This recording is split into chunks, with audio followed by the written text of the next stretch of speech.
Yeah, let's just sit in silence for a bit. That seems about the right way to start a podcast, right?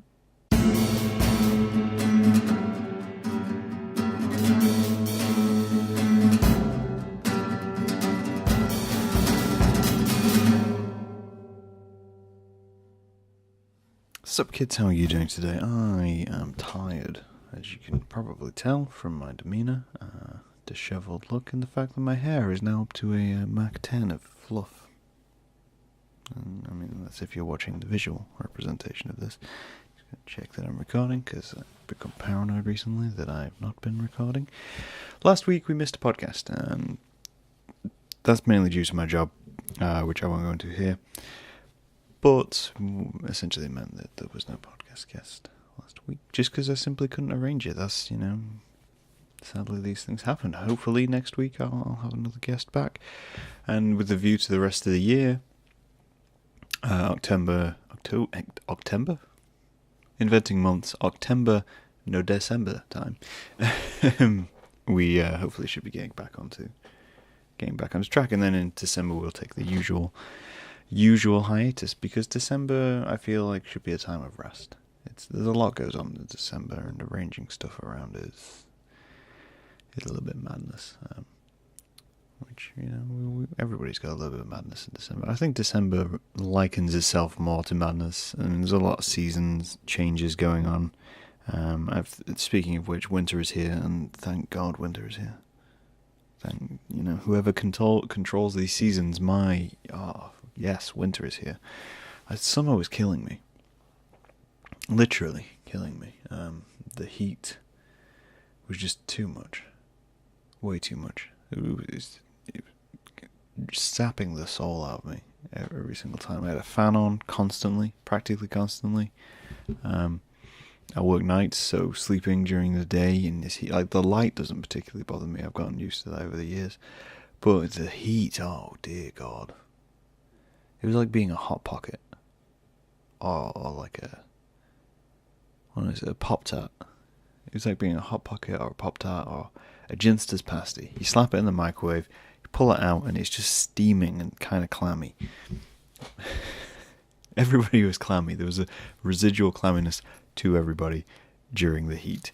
And we were getting to a point where extinction may have been pure possible, which brings me to the title post of today: the dinosaurs still exist. And I don't want to get your hopes up. I mean, we're not talking in a Jurassic Park sense here. Of course not. Since when do I talk about legitimate things? This isn't an archaeologist podcast. This, if anything, this is a philosophy podcast. It's a concept podcast.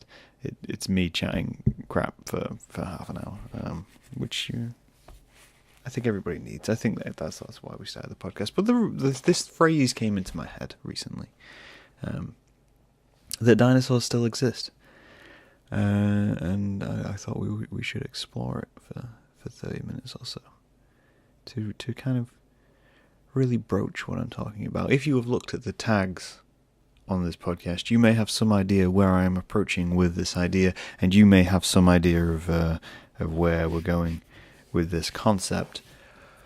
If you have not, this is going to be a little bit of a roller coaster for you. So recently I was reading the news, and ironically it is Pride today in Lincoln. I live in Lincoln, and it is the Pride Festival today. But I was reading the news.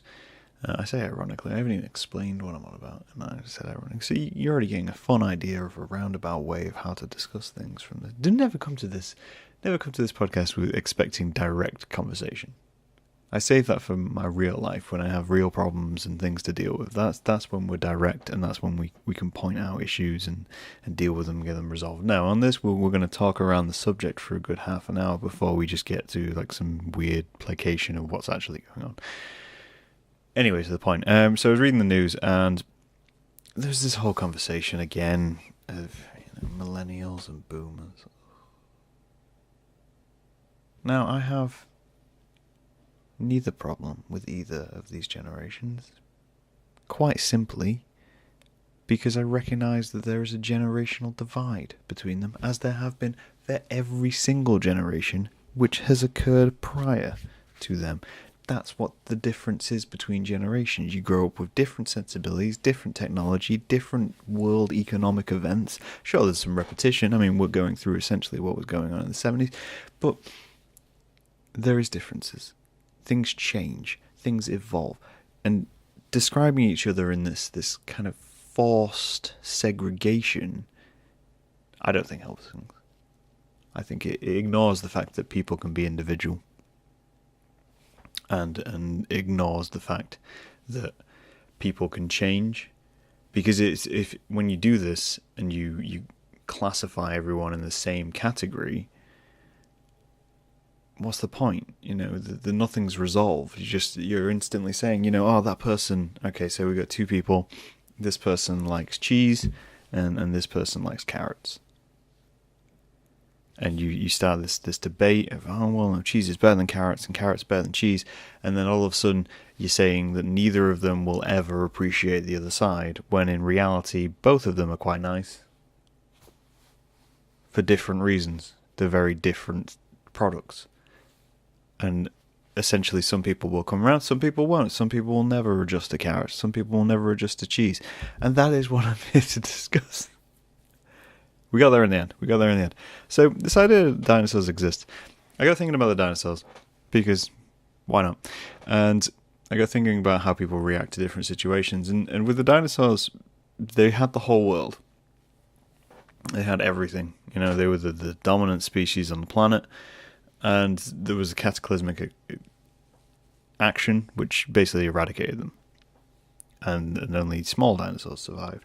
And evolved and became what we know today as reptiles and all the other manifestations of things. I don't pretend to be a biologist, by the way, so I'm spitballing GCSE education here. And in a way, that was the right thing for the time, because everything which came after the dinosaurs was very different. There was a lot of similar genetic makeup, but the wants and needs of the world which existed after the dinosaurs was very different to what existed within the dinosaurs. There's a lot of, there's nothing in terms of technology and the climate we have today. Dinosaurs were very fitted to their climate. And in a way, the same can be said for the economic and political climate of our modern era. That's right. Got into the philosophy car of this. Just, walked us into it. Except with ours, there is no cataclysmic action to remove the previous dinosaurs. So we got discussing recently with some colleagues, the downfall of businesses in the last few years. People get really upset. Woolworths closed, CNA closed, and recently Toys R Us went into liquidation. And people became very upset about it. But what it completely ignores when they get upset is the fact that these are just businesses. That's all they are. If businesses can't adapt to a new business model and can't feed consumer demand and provide a service which is suitable for the customer, then that business, in a way, doesn't deserve to exist.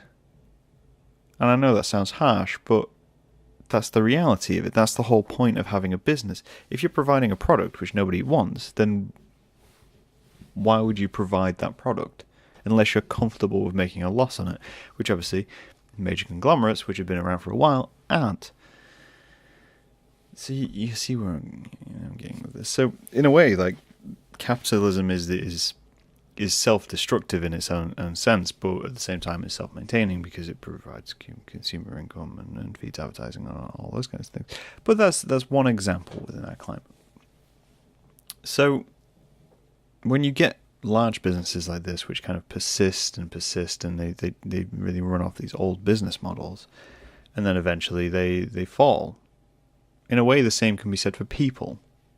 So as I mentioned earlier, as I said, ironically, going along this podcast, it is Pride today. So Pride is a large event within Lincoln which celebrates the LGBT.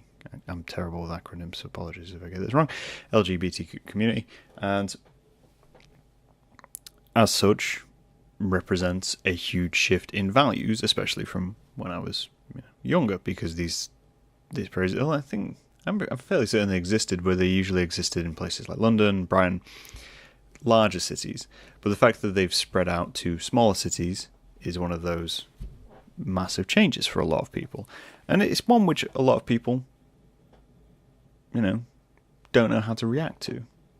It's a change in value, and it's a change in societal conditioning. A lot of people would say societal norms, but what is normal? That's a whole other conversation. So, for a lot of people, it represents change, and change is obviously hard.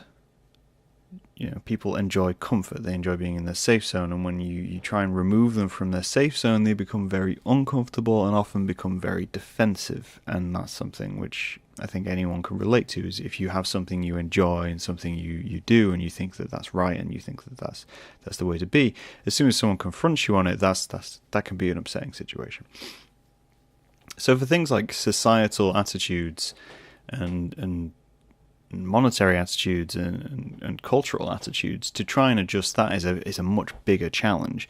So you need events like Pride to highlight this challenge, to go, yes, this is us challenging you. We're doing it with celebration. We are welcome to come to this celebration, and then a lot of inclusivity is needed, essentially. But there's always going to be those people who don't want to change and who don't want to adjust. And for my generation, a lot of people get really frustrated with this, and you see a lot of it, especially on Twitter. Oh, Twitter's awful. I'm just going to say it. Twitter's awful. I've started using it slightly more, but every single time I go onto it, I just regret going onto Twitter, because it's essentially just people just screaming into nothing. Ironic, I know, the show's called Yelling at Concrete, but it's not even I feel like I explain what I'm doing.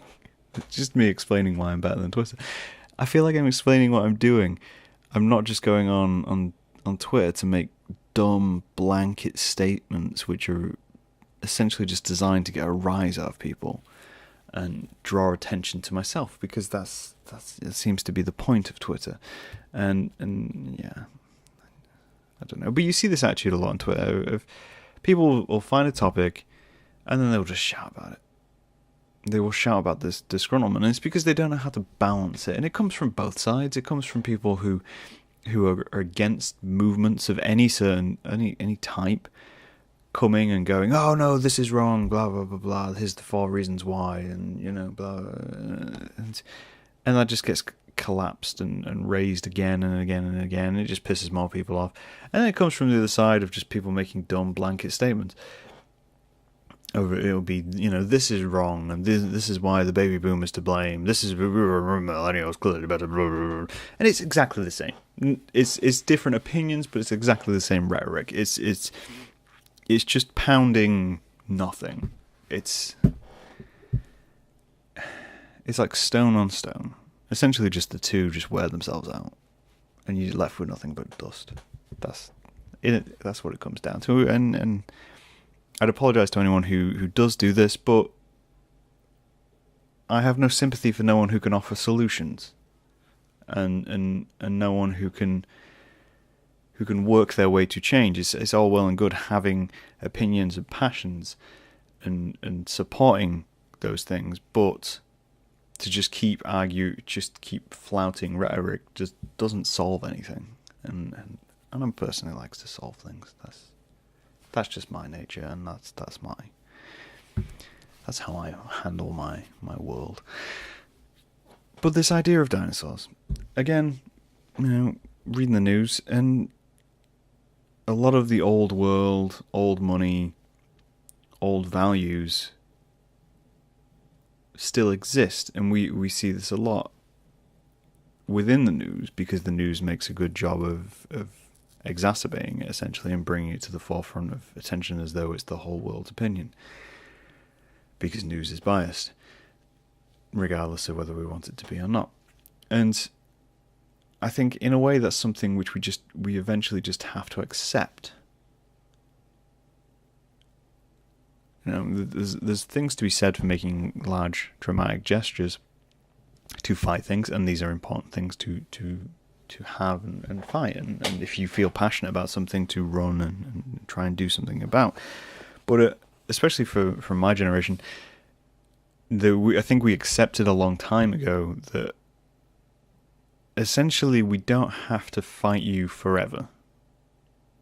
And to get as morbid as that sounds, because we'll just eventually outlive you. You know, if you're a person who feels that they can't change culturally, and a business which, you know, can't change how they run to support the new environment, then we'll keep doing what we're doing, and eventually you won't exist.